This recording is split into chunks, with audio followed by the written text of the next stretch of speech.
Hello ladies and gents, welcome back to the lab. And in the previous video we had actually took a look at a hot air gun that is a really versatile tool you should have, or you might want to have, for electronics. It's just so versatile, so good, really useful tool.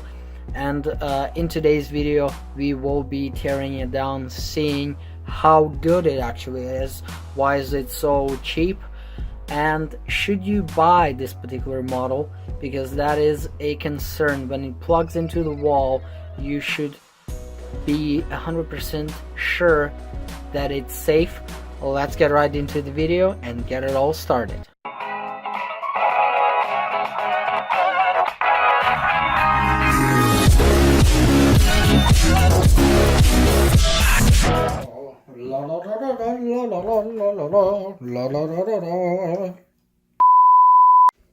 What's up ladies and gents, welcome back. EEC once again. Yes, as I promised before, we are doing a teardown of Gondone, as I call it, Gondone portable temperature controlled hot air gun or air heater. Yes, that is right. So I made a video about this in the last video, where you can find it here. Yes, that is right, you can find it there. And not bad for 55 Canadian dollars. Now, what we want to know is, how does it work? How does it work? So we are doing a teardown to see, is it any good? Now, obviously, that is a luxury of knowing, because you can kind of know by the looks of it and the price if it's good or not. And the price was right, to be honest. $55 Canadian. It felt right. And to be honest, it's pretty good. It's right on top of what you would expect for a device like this. And it makes you question, if the price feels right, it's right on the edge of being cheap and being expensive at the same time. Is it any good inside? Now, I'm telling you right now that I'm actually taking this apart for the first time. Now, obviously there's only 6 screws, you can't really mess it up, or can you? Alright, so it took me a while. I finally figured out how the hell this thing is working. So 120 power goes in. We have a triac, which has a clipped off. I'm gonna do a close up on this. So as you can see, it's a TO 220 package with a clipped off end on here, so it doesn't touch the plastic casing.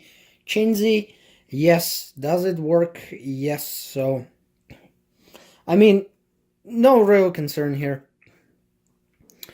So we have that. Now the only concern I have is that obviously these two things can't touch, but this would be a negative or a positive after the rectification, which I will go into in a second. And if this thing accidentally touches that, there's going to be a boom.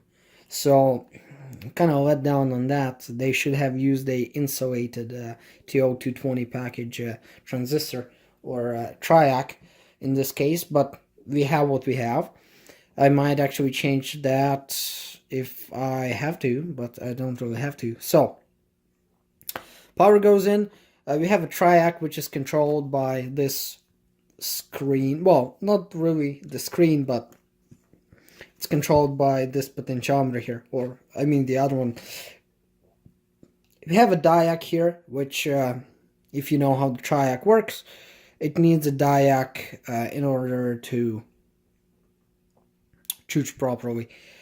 So we have a diac here, so that is controlling our input power. Now we have a tranny here, and that is a OM317. Okay, so we have an OM317 here.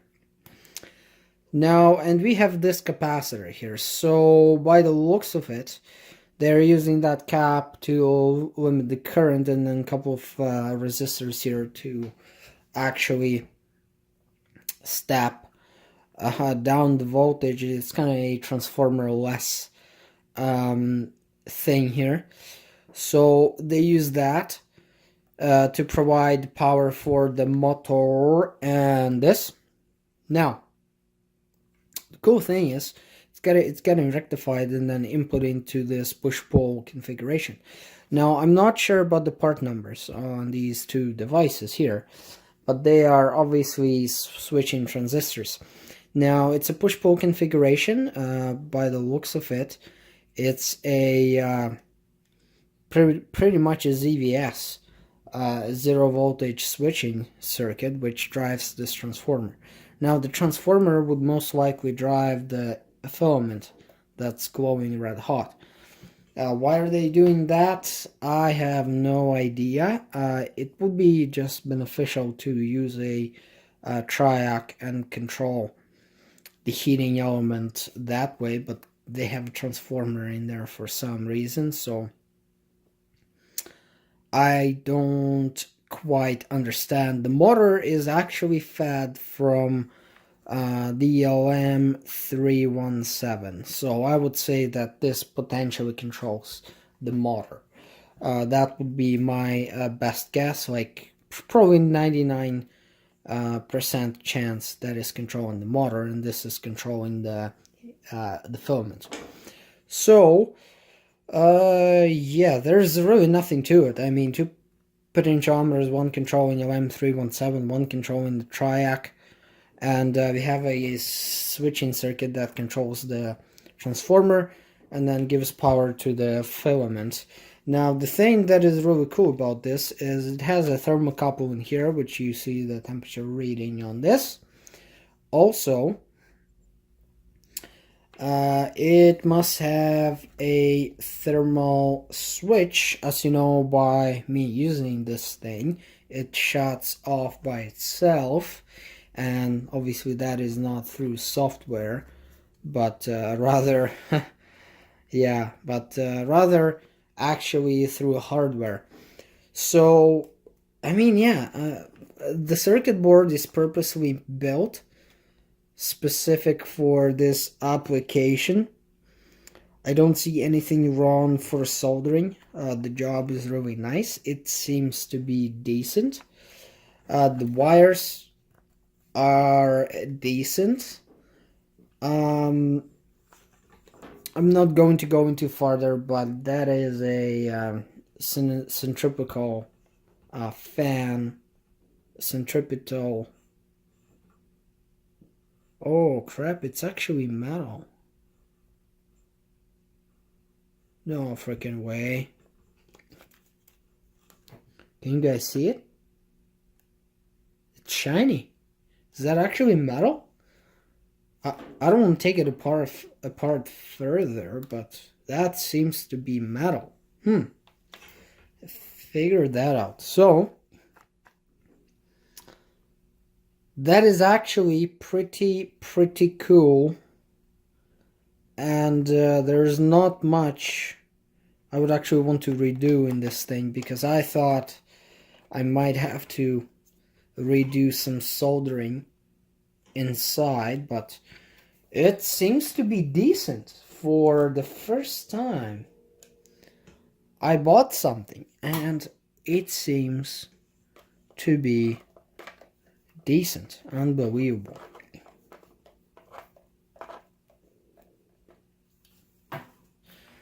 After many attempts, I need the magnetizer. You know that feeling when everything just doesn't work? Yeah. Just need one of these to get it going. It's all you need sometimes. Oh yeah, that is much better. Alright, so we got this thing here. It had been opened. We saw what's inside. You kind of know how it works. And it's pretty cool. I would say. Gets the job done. Relatively good inside. Nothing to worry about unless you open it. And it seems to be that if you pay a little bit more money, you get good things from China. And this is no exception. Alright, so speaking of good things from China, we have a soldering iron here. I just want to get you guys hooked up on this one because we will be doing a full teardown and a kind of review of this thing in the next video. So essentially, this is a low-powered soldering iron meant for electronics. Yes, the cord. Oh my god. I mean, I can play with it all day. I never had the soldering iron with a cord that good. It seems to be it seems to be silicone. So, yeah. Next video. Anyway, so it's a soldering iron and it heats really fast. So, I just want to give you guys a quick demo of this thing. So as you can see, I'm touching the tip. Like, there's no way that is hot.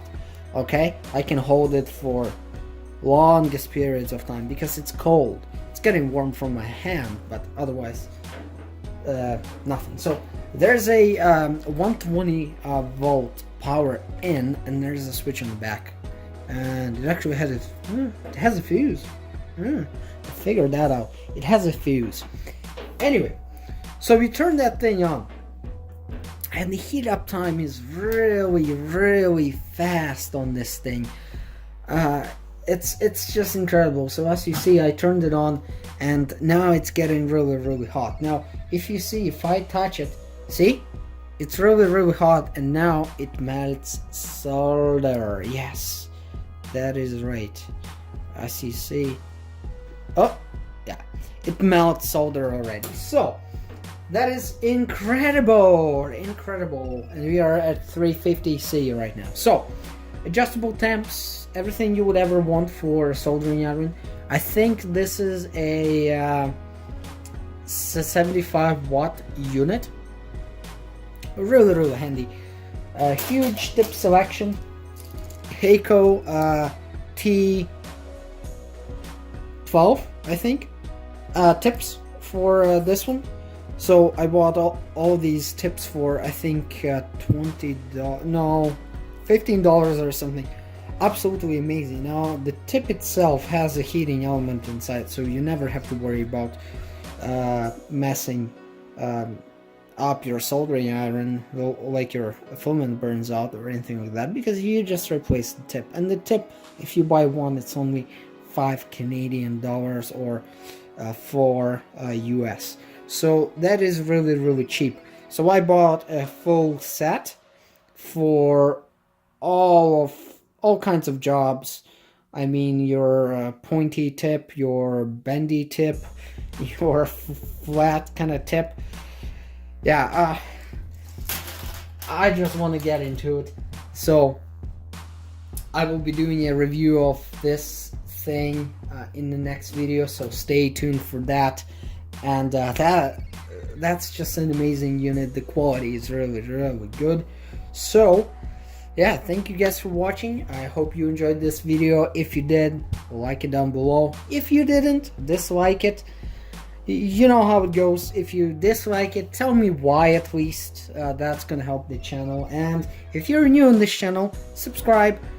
And yeah, click that notification bell button on my channel so you can know when a new video comes out, because that's handy, right? And yeah, see you later in the next one.